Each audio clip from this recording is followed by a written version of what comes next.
साथियों, easy English sponsor में आपका स्वागत है। जैसा कि हम सभी एक सीरीज शुरू किए थे पार्ट्स ऑफ स्पीच की और उसी के क्रम में हम देखते हैं आगे प्रोनाउन।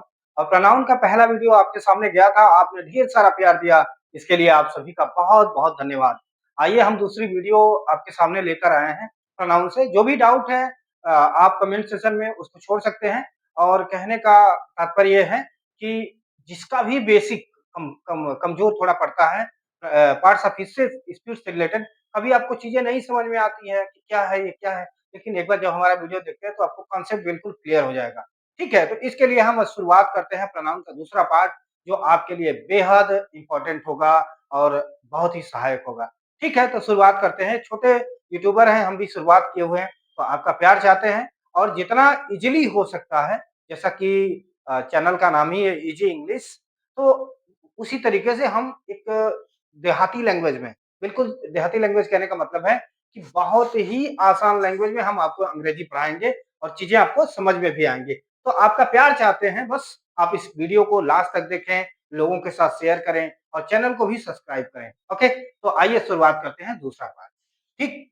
तो देखते हैं हम लोग पहला देख रहे थे प्रोनाउन। प्रोनाउन का हमने देखा था बहुत ही इम्पोर्टेंट एक क्लास, जिसपे आपने ढेर सारा व्यू भी दिया, आपने कमेंट किए, आप उसको शेयर भी किए। इसके लिए आप सभी का तहे दिल से धन्यवाद। प्रोनाउन है, प्रोनाउन को हमने ये बताया था कि place of noun, place of noun, यानी कि नाउन के स्थान पर प्रयोग किए जाने वाले जो शब्द होते हैं वही कहलाते हैं आपके क्या? प्रोनाउन कहलाते हैं। ठीक है? तो हमने इसको देखा भी था और इसमें शुरुआत भी किया था कि कितने टाइप के होते हैं, तो कुछ हमने देखा भी, पढ़ा उसको और उसके साथ-साथ एक्सरसाइज भी की है। ठीक है? मेरा पढ़ाने का यही तरीका है कि जैसे ही आपको चीज़ें पढ़ा लेते हैं तो एक उसको प्रैक्टिस सेट देते हैं जिससे आपको चीज़ें और अच्छी तरीके से समझ में आए। ठीक है? तो सर्वनाम जैसा कि नाम से ही स्पष्ट है कि प्लेस ऑफ नाउन है, यानी प्लेस ऑफ नाउन कहने का मतलब संज्ञा के स्थान पे यानी नाउन के स्थान पे नाउन को जो रिप्लेस करता है वही कहलाता है आपका प्रोनाउन। ठीक है? तो इसमें हम देखते हैं क्या, यहाँ अगला जो हम लोग देखेंगे वह है डिस्ट्रीब्यूटिव प्रोनाउन। क्या देखेंगे हम लोग? Distributive pronoun. डिस्ट्रीब्यूटिव प्रोनाउन कहने का मतलब है, एक नाम से ही स्पष्ट है कि डिस्ट्रीब्यूट कर देना। डिस्ट्रीब्यूट मतलब बांटना। ठीक है? तो यहाँ कुछ लिखा हुआ है कि वे प्रोनाउन जो किसी वाक्य में प्रयुक्त होकर बहुत से व्यक्तियों और वस्तुओं में से किसका बोध कराते हैं? आप ध्यान दीजिएगा, किसका बोध कराते हैं? प्रत्येक का बोध कराते हैं, यानी कि कोई ग्रुप ऑफ पर्सन्स है और थिंग्स है, उनमें से एक-एक पर्सन्स के बारे में बात करना, एक-एक थिंग के बारे में बातें करना, वही आपका क्या कहलाता है? डिस्ट्रीब्यूटिव प्रोनाउन कहलाता है। ठीक? तो इसमें एक शब्द आता है ईच। पहले हम इसके अर्थ को समझ लेते हैं। शब्दों के अगर जो आते हैं, तो आप बहुत ही आसानी के साथ उसको समझ सकते हैं। जैसे ईच का मतलब होता है प्रत्येक। क्या होता है?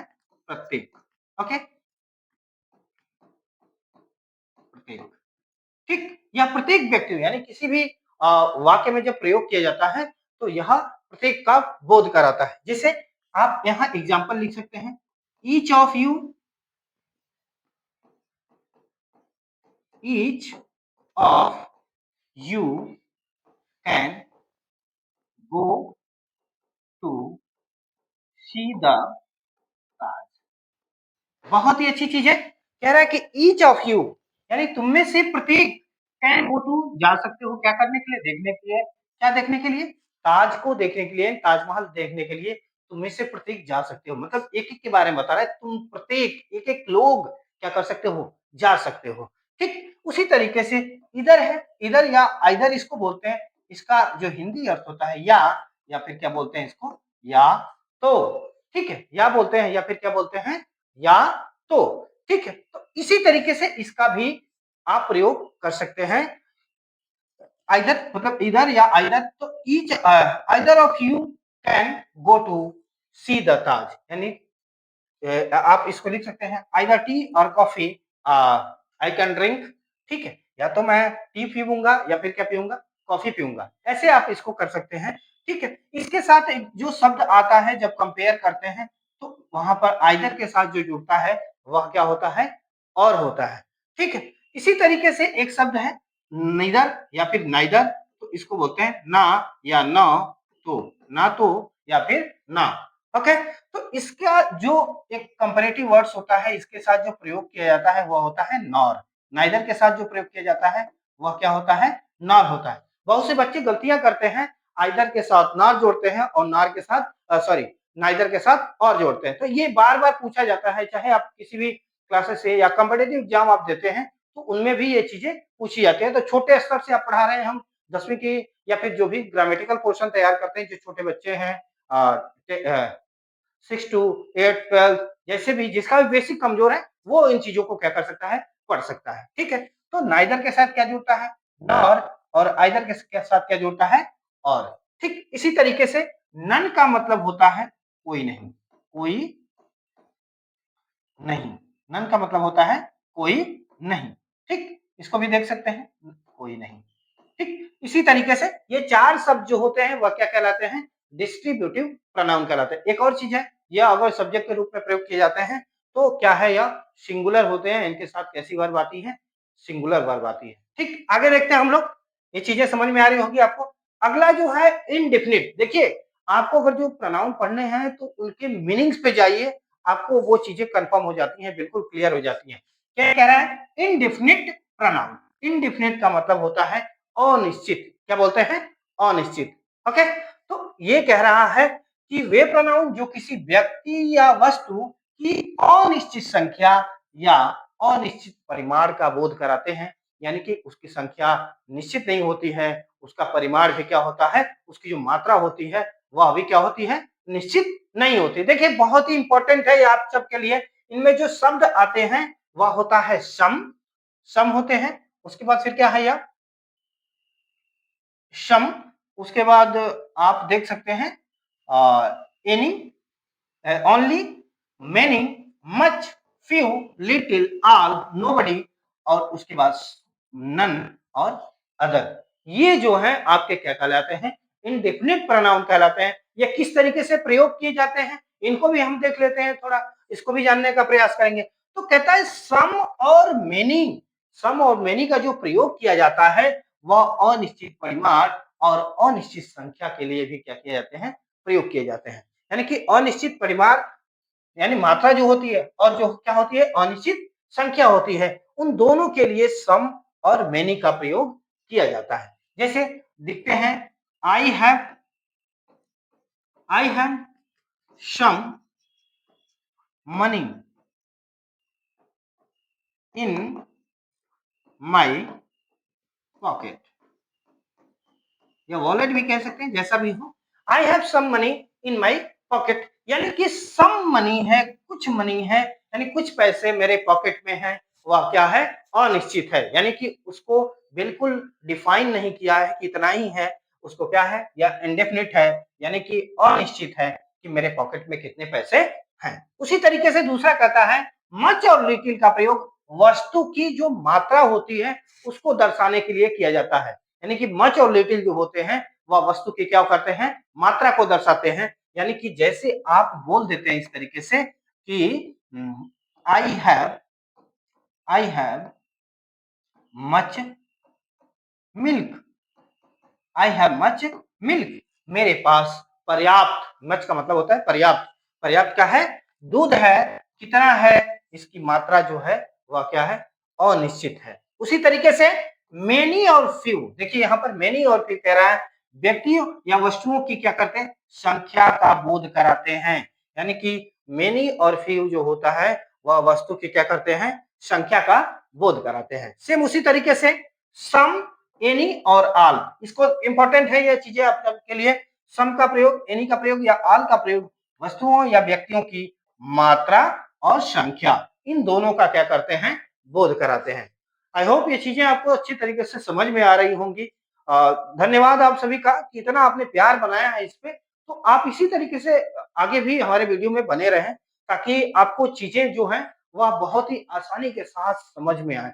जितना भी हम पढ़ाते हैं वह एक फैक्चुअल चीजें हैं, आप बिल्कुल आसान करके पढ़ाते हैं कि वो चीजें आपको समझ में आ जाए। ठीक है, तो इससे आसान हमें लगता है कि कुछ भी नहीं है।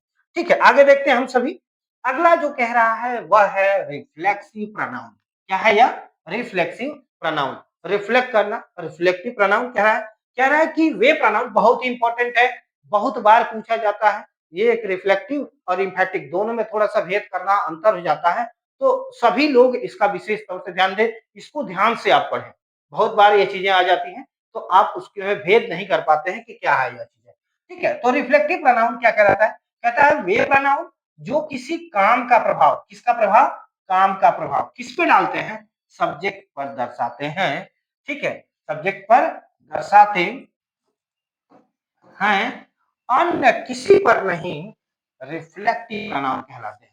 क्या कह रहा है कि जो भी प्रयोग किया जाएगा रिफ्लेक्टिव प्रोनाउन, वह अपना जो भी इम्पैक्ट होगा वह किस पर प्रदर्शित करता है, किस पे प्रदर्शित करेगा, तो वह करेगा सब्जेक्ट पर। देखिए किस तरीके से कह रहा है कि इसमें कुछ हम जब पढ़ते हैं प्रोनाउन, पर्सनल प्रोनाउन पढ़ रहे थे, तो उसमें कुछ चीजें पढ़े, ठीक है? तो उसको किस तरीके से हम रखते हैं, उस किस तरीके से हम बनाते हैं रिफ्लेक्टिव, थोड़ा इसको भी देखेंगे।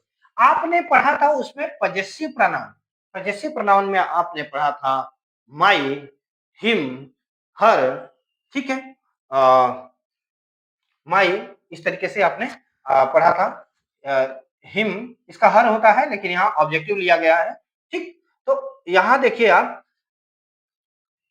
हर, योर, आवर और इट, ठीक है? चाहे तो इसको भी खारिज कर सकते हैं, मतलब ये जो वर्ड आते हैं, ठीक? तो यहाँ पर माई को आप क्या जोड़ते हैं? माई के साथ सेल्फ या सेल्फ का। आप सभी लोग जानते हैं कि किस तरीके से जुड़ेगा, जो प्लूरल होते हैं उनके साथ सेल्फ या सेल्फ का प्रयोग करते हैं, ठीक है? तो माई के साथ सेल्फ जोड़ते हैं, तो माई सेल्फ ये आपका रिफ्लेक्टिव प्रोनाउन हो जाएगा। हिम जो है उसके साथ हिमसेल्फ, हर के साथ सेल्फ जोड़ेंगे तो हर सेल्फ, योर के साथ जोड़ेंगे, देखिए ध्यान से, योर सेल्फ भी लिखा जाता है और योर सेल्फ भी लिखा जाता है, ठीक? आवर के साथ क्या होता है? सेल्फ भी लिखा जाता है और सेल्फ भी लिखा जाता है। इसी तरीके से इट के साथ जो होता है इट सेल्फ भी लिखा जाता है। ये आपके रिफ्लेक्टिव प्रोनाउन है, ठीक है? आइए इसको सेंटेंस से समझने का, एग्जांपल से समझने का बिल्कुल प्रयास करते हैं कि क्या आखिर में है, ठीक? तो ये देखिए आपके सामने 2 एग्जांपल हैं, ठीक है? जब इसको हम पढ़ लेते हैं तो आगे जब एम्फैटिक पढ़ेंगे तो इन दोनों में भेद कर लेंगे कि क्या आखिर में कैसे इन दोनों को अलग-अलग तरीके से डिफाइन करेंगे, ठीक? तो कहता है I gifted my self A car on my birthday. I gifted मैंने गिफ्ट किया, माई सेल्फ मैंने गिफ्ट किया, किसे? मैंने अपने आप को गिफ्ट किया, ठीक है? माई सेल्फ मैंने खुद अपने आप को गिफ्ट किया। क्या कहता है कि उसमें परिभाषा में क्या कहता है, डेफिनिशन में वह बोलता है कि वे प्रोनाउन जो किसी काम का प्रभाव किस पे डालते हैं, सब्जेक्ट पर डालते हैं, तो वह क्या कहलाते हैं? आपके रिफ्लेक्टिव प्रोनाउन कहलाते हैं। तो उसी तरीके से same I gifted my self A car on my birthday, मैंने खुद अपने आप को क्या किया? मैंने खुद अपने आप को एक कार गिफ्ट किया, ठीक है? मेरे बर्थडे पर। तब क्या है ये चीजें? यह रिफ्लेक्टिव प्रोनाउन है, क्योंकि जो भी रिफ्लेक्टिव प्रोनाउन उस अपने काम का प्रभाव किस पे डालता है? सब्जेक्ट पर डालता है, कर्ता पर डालता है, तो वो चीजें आपकी क्या कहलाती हैं? Impactive, sorry, reflexive. इसी तरीके से सेम इसमें है, Ritesh hurt herself, sorry himself, Ritesh hurt himself when he was cutting fruit. कह रहा है कि रितेश ने खुद को चोट पहुंचा ली जब वह क्या कर रहा था? फ्रूट काट रहा था। जब फ्रूट की कटिंग कर रहा था उसने खुद अपने आप को क्या किया? हर्ट कर लिया। तो रितेश हर्ट हर्ट हिमसेल्फ, तो रितेश को यह इसका जो प्रभाव है वह किस पे पड़ रहा है?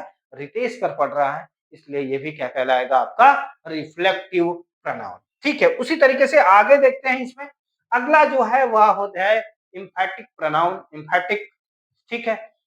तो दृढ़ता सूचक जिसको हम बोलते हैं एम्फैसिस करना। एम्फैसिस कहता है कि जिन प्रोनाउन का प्रयोग जोर डालने के लिए, यानी कि एम्फैसिस करने के लिए, एम्फैसिस मतलब जोर डालने के लिए किए जाते हैं, आपके क्या कहलाते हैं? एम्फैसिस, वह कहलाते हैं एम्फैटिक प्रोनाउन। एम्फैसिस का मतलब होता है जोर डालना, ठीक है? वे प्रोनाउन कहता है कि वे एम्फैसिस प्रोनाउन कहलाते हैं, और क्या कहता है? व्यक्ति, वस्तु या स्थान की ओर क्या करते हैं?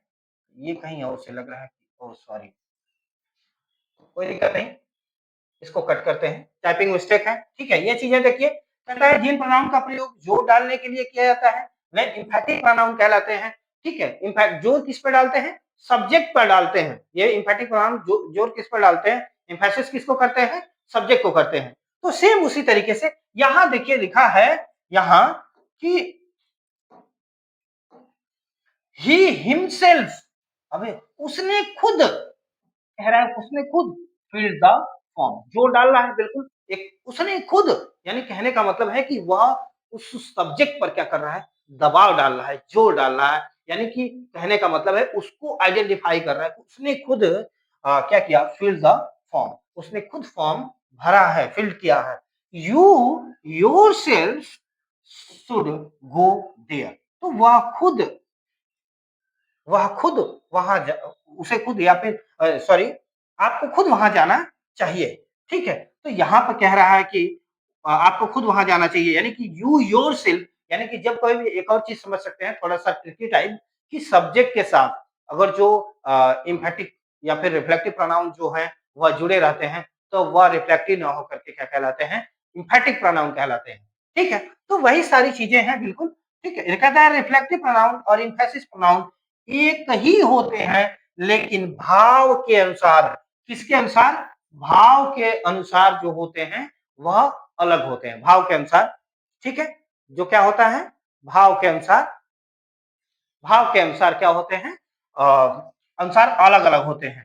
ठीक उसी तरीके से मैंने बताया ना कि जब कोई भी सब्जेक्ट के साथ अगर जो जुड़ा होगा, वह सब्जेक्ट के साथ जुड़ा रहता है, तो वह आपका क्या कहलाता है? एम्फेटिक कहलाता है। ठीक, लास्ट आपका है, देख रहे थे रेसिप्रोकल प्रोनाउन। रेसिप्रोकल प्रोनाउन कहने का मतलब यह है कि क्या कहता है इसमें?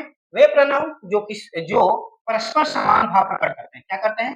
परस्पर समान भाव प्रकट करते हैं, तथा दो क्या भिन्न भिन्न क्या प्रोनाउन से मिलकर बने रहते हैं, वह कहलाते हैं आपके रेसिप्रोकल प्रोनाउन। यह देखिए दो आपके सामने, ईच अदर मतलब ये इन दोनों का जो अर्थ होगा वह होगा एक दूसरे, एक दूसरे के लिए, या एक दूसरे से। ठीक है, एक दूसरे के या एक दूसरे के लिए। ठीक, इन दोनों का अर्थ होगा। तो ये जो कहता है वह केवल दो व्यक्तियों के लिए, दो व्यक्तियों या वस्तुओं के लिए, कितने के लिए? दो व्यक्ति या वस्तुओं के लिए। और ये क्या कहता है? More than two, more than two, यानी कहने का मतलब है कि यह दो से अधिक व्यक्तियों के लिए प्रयोग किया जाता है। ठीक है, ईच अदर का मतलब आप बोल सकते हैं, जैसे आप लिख सकते हैं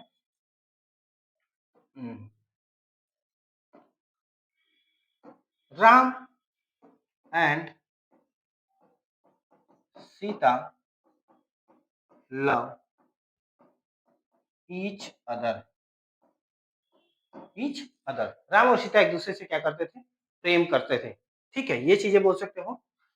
इसको आप दो से अधिक के लिए आप प्रयोग करते हैं। इसी तरीके से उम्मीद करते हैं ये चीजें आपको अच्छी तरीके से समझ में आई होंगी। ये हमारा चैनल है easy English with Pawan sir, आप इसको डेफिनेटली सब्सक्राइब करें और उसके साथ साथ आप दूसरों को शेयर भी करें, ताकि एक अच्छी इंफॉर्मेटिव वीडियो सबके सामने पहुंच सके। आप सभी का ढेर सारा प्यार और धन्यवाद।